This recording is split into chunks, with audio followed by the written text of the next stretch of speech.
Bien le bonjour, on se retrouve pour ce deuxième épisode pour devenir polyglotte en apprenant l'espagnol et le japonais. Je parle déjà anglais et le français qui est ma langue maternelle. Je te demande comment j'apprends ces deux langues supplémentaires, sachant que je connais déjà un peu l'espagnol, je fais un peu de révision et je développe mon vocabulaire et ma façon de m'exprimer. Et pour le japonais, je suis totalement débutante, c'est vraiment tout nouveau, donc je me concentre sur le vocabulaire de base et leur alphabet qui est bien différent du nôtre. Comme toutes les semaines, je suis mon planning. Aujourd'hui lundi, je vais réviser mon vocabulaire espagnol et japonais pour ces deux langues et j'ai enfin pu configurer mon application Enki comme je le voulais, vraiment avoir un seul mot sur chaque face. Donc Enki, c'est une application qui te permet de faire des révisions pour tout. C'est un peu des, comment on appelle ça, des flashcards sur ordinateur ou téléphone et ça te permet vraiment de réviser même des cours plus généraux où tu poses des questions. Voilà, tu dois réviser des définitions, mais voilà, tu mets ta question et tu mets ta réponse sur la deuxième face et c'est vraiment bien.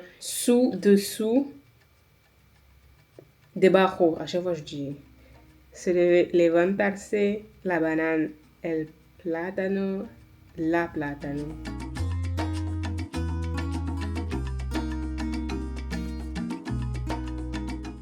Et comme je disais la dernière fois, avec cette application, tu peux faire des répétitions espacées, c'est-à-dire qu'en fonction de ta connaissance d'un mot, est-ce que tu connais bien, très bien, ou un petit peu, ou tu ne le connais pas du tout, tu ne t'en souviens pas, que tu te trompes, et l'application va te faire répéter le mot tous les jours, tous les 2 jours, toutes les semaines, en fonction de si tu connais bien un mot, il ne va pas te le faire répéter tout de suite. Après, ça va bien se stocker dans ta mémoire, et dans 1 semaine, 2 semaines, il va te le remettre de manière à ce que tu te répètes et tu vas t'en souvenir et que vraiment là ça reste stocké à vie comme un peu tu connais ton prénom parce que juste tu connais ton prénom. Là ces dernières semaines j'ai bien ajouté les mots que j'avais enregistrés sur mon téléphone. Il faut que je mette ceux qui sont sur papier parce que j'avais vraiment écrit un peu partout. Et oui, je suis déjà passée et totalement convaincue de la version en ligne plutôt que d'avoir mes papiers qui sont là. Mais voilà, de temps en temps, ce n'est pas plus mal d'avoir du papier aussi. Et juste pour ajouter des nouveaux mots sur l'application, il suffit voilà, de faire une nouvelle carte, de mettre en français par exemple, parce que...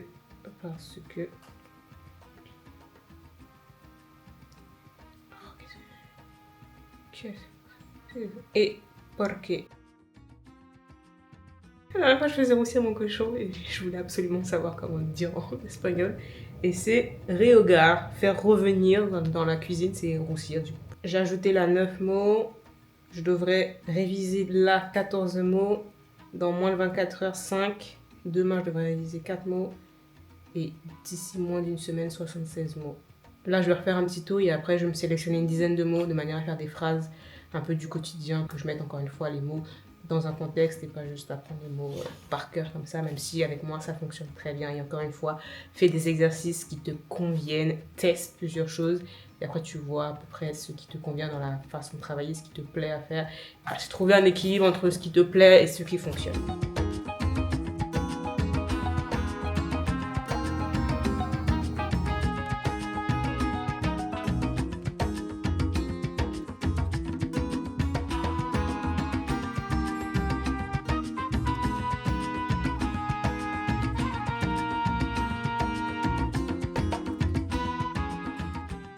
« 59 mots, oh là là là là, ça va être catastrophique ça.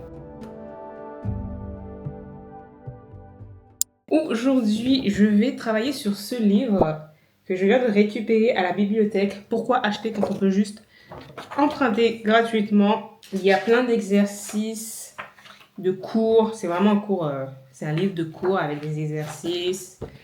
Ah là là, ça me rappelle de bons souvenirs. Je vais faire ça pendant 45 minutes. Je vais regarder sur quel point je me concentre. Mais ouais, ça va être intéressant et j'espère qu'il y a... Ah voilà. Il y a les corrections et corriger. C'est le plus important quand on prend un livre avec des cours et des exercices, c'est d'avoir les corrigés. Et puis ça va être bien. Il y a aussi des petites pages sur l'histoire de l'Espagne. Oui, c'est bien. Je suis bien contente d'avoir trouvé ce livre à la bibliothèque pour faire autre chose autrement et ne pas utiliser mon ordinateur.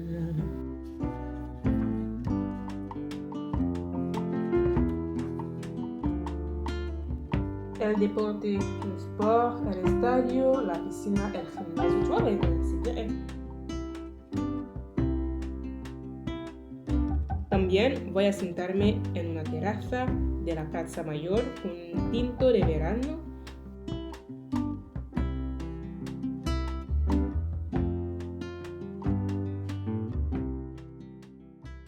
J'ai vraiment bien apprécié faire ce livre, faire les quelques pages. En fait, c'est vraiment, c'est 4 pages. Ça va très vite. Il y a du texte à lire en espagnol. Je l'ai traduit en français, plus ou moins. J'ai noté tout mon vocabulaire. Il y a du vocabulaire. Il y a des petites anecdotes sur la ville. Et il y a ce petit quiz à la fin, par contre, il y a des fautes. Parce que là, j'ai fait un exercice où on me demande de mettre les verbes au futur proche. Clairement, la leçon qu'il y avait dans le livre à ce chapitre. Et on me donne une correction avec du futur simple. Alors, en plus, c'est même pas pour dire il fallait choisir entre le futur proche ou le futur simple. Non, non, ils ont tout mis au futur simple. Donc, c'est un peu bizarre, mais j'apprécie avoir ce cours. Ça m'a duré vraiment mes 45 minutes.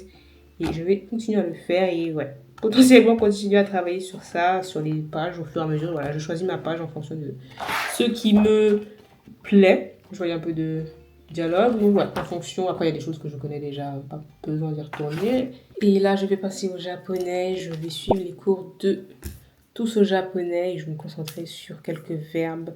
En japonais, elle en propose 30, mais clairement, mon cerveau n'est pas prêt à retenir 30 verbes. Aujourd'hui, nous allons apprendre 30 premiers verbes à la forme de décision. Si le verbe finit par la syllabe le, il a rassemble au premier.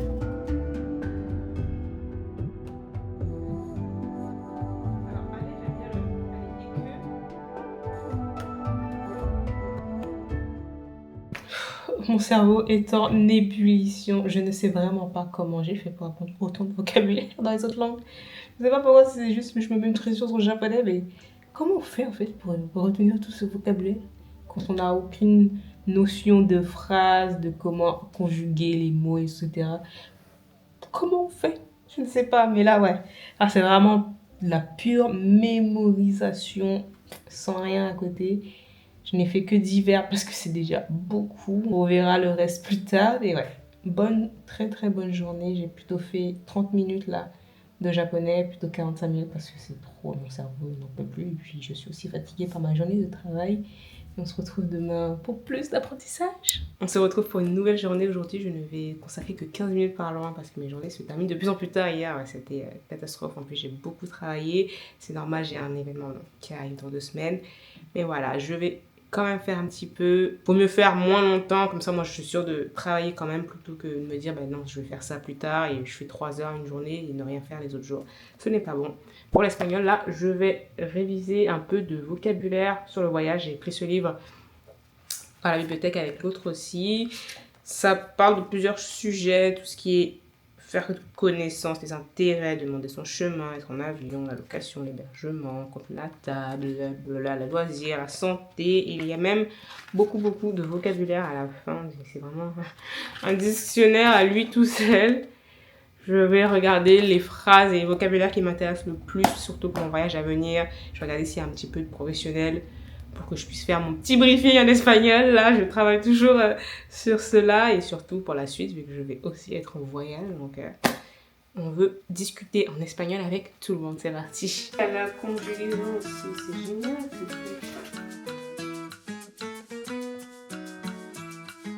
Ça va très très vite, 15 minutes. Il y a énormément de vocabulaire dans ce livre, donc je recommande. Si tu en as besoin, soit tu l'achètes, soit tu peux le trouver en librairie ou en échange comme gratuitement. Parce que non, franchement, il y a énormément de vocabulaire sur tous les sujets.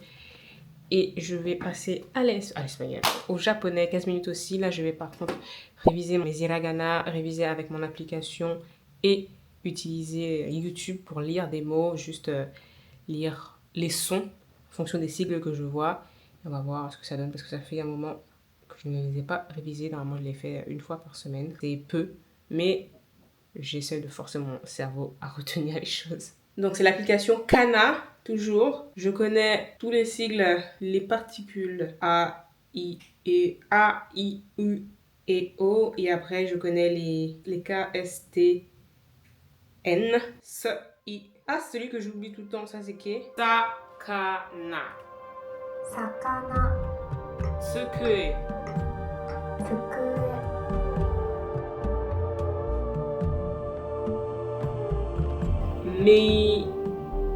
Midori. Midori. Ah, c'est vert. Green. Oh là là là. Oh my god. Wow. Incroyable. c'est tout bon pour aujourd'hui. Non, franchement, j'adore vraiment lire les particules et trouver les mots, voir les traductions, même si je ne donne pas encore les mots parce que ça fait beaucoup d'informations à retenir. Mais voilà, j'ai lu Midori. Midori, c'est vert, ça fait du bien de voir que le travail que je fais porte ses fruits à son niveau. Voilà. Mais voilà, il ne faut pas croire, hein, au Japon, tout est écrit en kanji, hiragana ou katakana pour les mots étrangers, j'allais dire espagnol, mais c'est pour ça que j'ai vraiment envie d'être en mesure de lire un peu. Ne serait-ce que pour l'instant, les hiragana, savoir les mots, même si je ne connais pas la traduction, au moins me dire que je connais le mot. Et j'aimerais trouver un dictionnaire où on peut écrire le mot dans notre alphabet pour que je puisse avoir la traduction en français, parce qu'aujourd'hui, quand j'essaie de traduire, si je traduis du français au japonais, ça va forcément me donner des kanji hiragana et pas le mot avec notre alphabet. Donc j'aimerais voir s'il y a un dictionnaire qui existe, une application, une plateforme ou autre. On peut avoir, voilà, j'écris Midori et ça va bien me donner vert, ou inversement, si j'écris vert, ça va me mettre Midori et la traduction aussi en particules, kanji, hiragana. Mais c'est une bonne, j'adore. Franchement, ça fait plaisir. Quand tu finis, quand tu te dis, ok, ce que je fais, c'est dit, et on se retrouve demain. On se retrouve pour cette dernière journée d'apprentissage intensif. Je vais faire 20 minutes par langue aujourd'hui. Encore un livre en espagnol. Tintin. J'étais vraiment contente d'avoir trouvé ces quelques livres à la bibliothèque, même si j'aurais aimé qu'il y en ait plus de diversité. Parce que Tintin, voilà, c'est pas mon favorite. Mais je vais lire le livre, essayer de le comprendre sans avoir à chercher des mots, écrire tous les mots que je ne comprends pas. Le texte là, pardon. Quel genre de BD ça? Je pense pas avoir lu Tintin. Je crois que je l'ai juste regardé à la télé, un dessin animé. Waouh! C'est vrai que là, voilà, 20 minutes, je vais lire tranquillement, comme ça je pourrais le finir la semaine prochaine. Même, non, je pense que ça sera pas. Je vais le faire en plusieurs fois. C'est vraiment intéressant de pouvoir faire des exercices différents pour faire travailler le cerveau différemment, voir les mots dans différents contextes. Je pense que je m'amuse plus avec l'espagnol parce que je peux avoir des exercices beaucoup plus différents. Et au niveau du japonais, ce qui est bien, c'est que je commence à retenir beaucoup plus de mots. Et c'est là où je me dis, ouais, bon, il y a du travail, ça avance. Et voilà. D'ici mon voyage au Japon, ça sera bien. Et l'espagnol, c'est juste vraiment emmagasiner le maximum pour que je sois déjà bien dans le mood quand j'irai en Espagne prochainement. Objetivo, la luna. ¿Cómo está el señor? ¿Ha tenido buen viaje? Muy bueno, Néstor. ¿Y aquí todo sigue igual?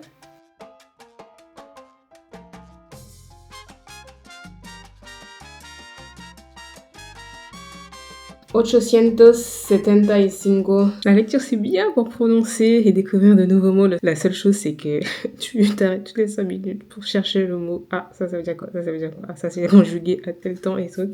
Ça me rappelle quand j'avais acheté mon premier livre en anglais. Je me souviens très bien, c'était à l'aéroport de Vancouver. J'allais de Vancouver à Toronto pour m'installer à Toronto en 2019. Et je m'arrêtais toutes les 5 secondes. C'est quoi ça? C'est quoi ça? C'est quoi ça? C'était catastrophique, c'était un policier de Michael Connelly comme d'habitude, c'est mon auteur préféré, je l'ai découvert je ne sais comment et puis je lis pratiquement tous ses livres, mais c'est bien et à la fin je sais que je vais me souvenir des mots et ça sera beaucoup plus simple et je pourrai lire sans presque regarder mon dictionnaire, mais voilà, c'est très rapide, 20 minutes. C'est juste que c'est dommage là que j'ai beaucoup de travail, mais ouais, après quand ça sera fini le mois prochain, on pourra reprendre les 45 minutes. Voire 1 heure si c'est possible parce que je veux vraiment m'améliorer là. Fin d'année, on veut être trilingue espagnol plus un bon bagage en japonais. Et je vais passer au japonais aujourd'hui, ça sera révision du vocabulaire. Toujours avec mon application Anki. Anki. Oh là, ça s'appelle Algo Up. Dis donc, ça a changé.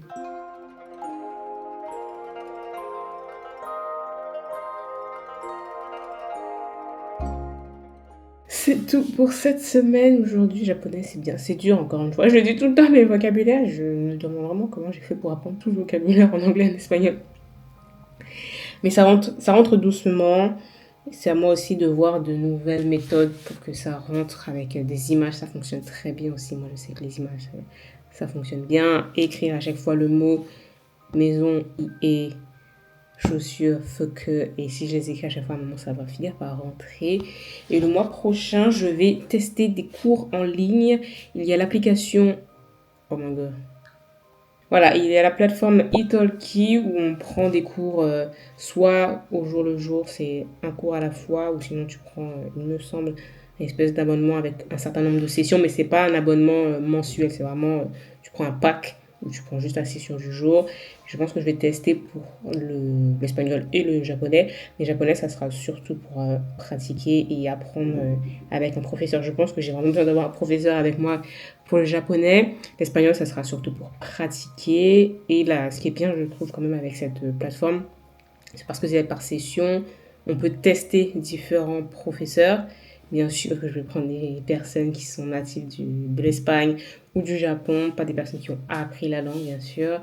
Et juste, voilà, pratiquer, pratiquer, pratiquer. Voilà, après, c'est sûr que ça va impliquer de mettre de l'argent, même si moi, de mon côté, normalement, je ne dépense pas trop, mais c'est un investissement que je veux bien faire et essayer de trouver très rapidement une personne, comme ça je pourrais prendre des cours toutes les semaines, toutes les 2 semaines en fonction et vraiment juste pratiquer. Parce que je me dis, en fait, à chaque fois je me dis, mais japonais, vu le temps que j'ai entre aujourd'hui et ma date de départ prévue, je n'ai toujours pas lié bien sûr, je me dis, je pourrais vraiment me démerder si je continue à travailler, à me forcer à retenir tous ces mots et après pratiquer comment on construit une phrase, des phrases basiques, en voyage et tout ça. Ouais, c'est ça qui me donne de l'essence dans mon corps. Je me dis là, si tu continues à travailler, si tu te donnes, tu restes discipliné, d'ici mon voyage, là, je serai calée en japonais et puis espagnol.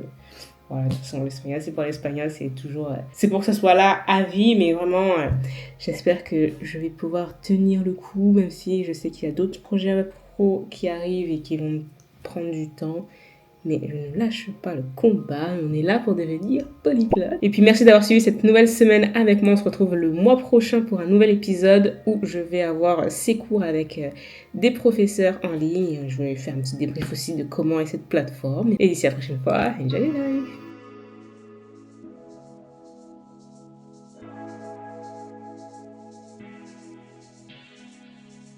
Girl, I realize